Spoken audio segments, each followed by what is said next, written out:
Тилекай ауылында туып өстем. Кішкене вакыттан китаплар укырга яраттым. Авыл библиотекасындагы, мәктәп китапханасындагы китапларны укып бетердем. Стена газеттерine язган булды инде. Шуннан кире район газеталарына язган булды. Өлкә газеталарына, республика газетасына түгелрәк әйткәндә. Республика газетасында минем Шелтера Сишмә дигән бер мәкалә басылып чыккан иде. Өмет газетында ул тулы бер бит булды. Шул битне Илеш МТС директоры Равис Газизян улы Зарипов укыганда, Радик абый, синең язулык бик ошады, авыл турында берәр китап яза алмассың микән дип, шундай ни булды инде, тәкъдим булды. Ул анимация итеп түгел, ялланып түгел, булай үзеңнең әгәр дә теләгең булса, матди яктан ярдәм итерим диде инде китапны бастырып чыгарга. Шуннан эзләнү эшләре башланды, кешеләрдән дә сораштырдым. Күбрәк архив материалларга таянып китап 2016 елда чыкты. 3 ел вакыт китте. Ул китапны материалларында минем генә эзләгән материал түгел. Назир Рахимов дигән безнең авыл егете, туган тиешле миңа никаш. Аның авыл халкының шәҗәрәсе басылган бик зур материалы да тупланды шунда. Китапның язылышы өчен китап иттерү минем өстә булды инде. 2016 елда чыкты. Авылда кайсы йортта кеше яшәй, бер китап таратылып чыкты. 400 экземпляр. Китапны сатуга койдык. Кыйммәт булмады, бер экземпляры 200 сум. Китап ул Казан ханлыгы тармар ителгәннән башлап 2016 елга чаклы авыл кешеләрен нинди шартларда яшәгән әнә шул турда булды. Әйтеп китергә кирәк, шигырь язу буенча миңа иң беренче менә монда Яркәгә 94 елда кайттык. Шул чорда чолганыш булып алды Чечняда. Ринат Рахимьянович Батыргараев дигән егетнең бер шигырен укыдым район газетасында. Шул бик нык тәэсир итте миңа. Аның иштәлеге бик түгел язылган, шушы вакыйгаларга туры килә. Шуннан кире мин аның кем икәнен дә белмәйдем.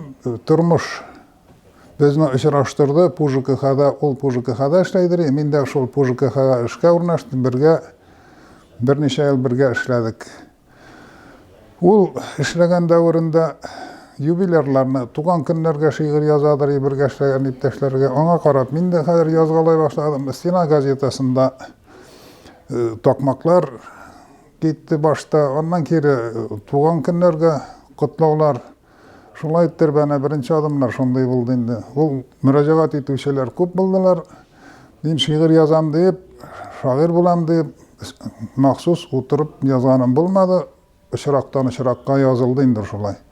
Менә бу 90-нчы еллар турында яза башлагач, әнә ул 17-нче елда әзер булды. Язылып бетте теге китапта, бу китапта дигәндәй. Монсы быел менә китап булып чыкты инде. Мин үземне язучы дип ул чаклы зур кешегә санамыйм. Алда әле дагы авыл турында икенче китап язу тора.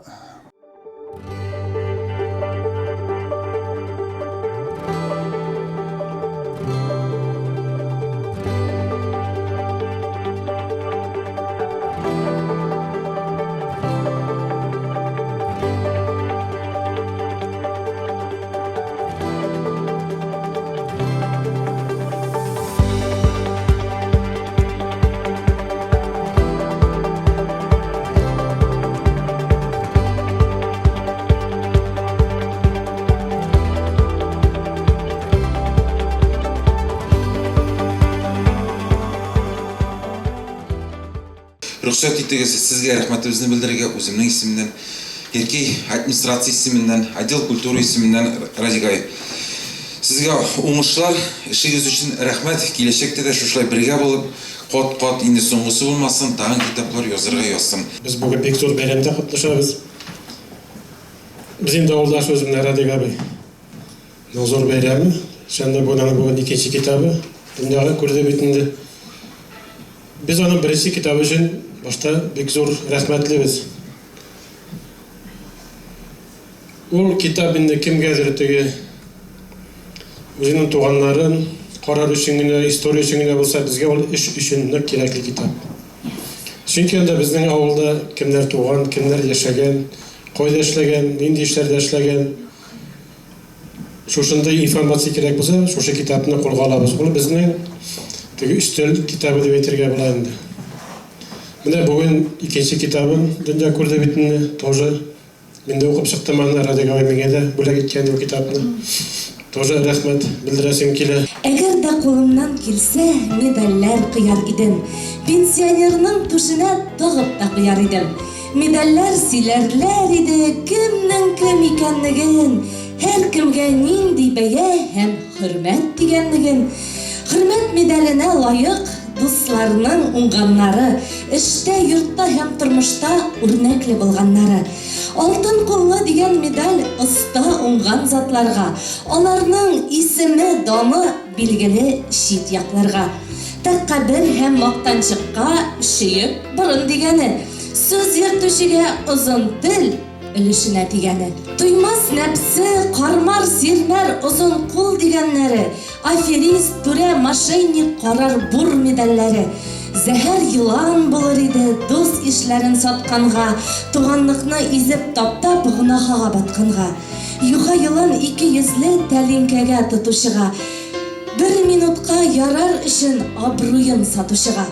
Яшел йылан дигән медаль мескен хәмер кылына. Ахыр чиктә ул кашык та ала алмый кылына. Күпме кайгы, күпме хәсрәт ята тирә ягында.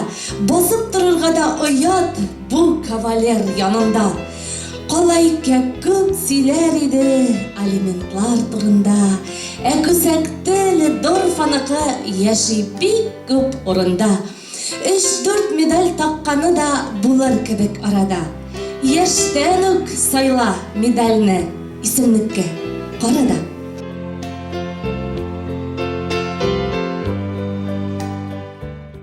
Хөрмәтле китап укучыларыбыз, хөрмәтле китап яраткан дусларыбыз. Пандемия вакытында без сезнең белән очраша алмай тордык. Шулай да ВКонтакте без сезнең белән очрашып тордык. Онлайн очрашулар, кичәләр үткәреп тордык. Журналист, шагыйрь Нурлан Ганиев белән. Шагыйрә, журналист Гөлнур Куатова белән, шулай ук китап обзорлары белән сезнең алда чыгышлар ясап тордык. Безнең якташларыбыз, шәхесләребез пандемия вакытында үзләренең китапларын язып безгә бүләк иттеләр. Шуларның берсе якташыбыз Бишкурай авылы кызы, Кызыл таң газеты хезмәткәре, журналист Зөһрә Исламованың «Инҗи чәчәк» дигән китабын безгә бүләк итте.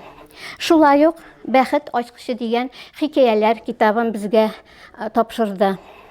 Һәм инде алдагы айларда Аллаһы бирсә, без алар белән, сезнең белән очрашырбыз, кичәләр үткәребез дип ышандырып калам. Һәм инде якташыбыз Телекей авылынан чыгышы белән Нижнекамскида яшәгән безнең шагыйребез Мирзанур Шаймурның тоже безгә китабын бүләк итте. Аның белән дә безнең очрашу үтәчәк. Шулай ук үзебезнең Илһам әдәби музыкаль клуб агзасы, Балкыш әдәби берләшмәсе җитәкчесе Гөлфинә Салимованың «Таулар белән серләшәм» дигән яңа китабы чыкты. Бу китап буенча хөрмәтле китап укучыларыбыз китап конференциясе үткәрәчәкбез.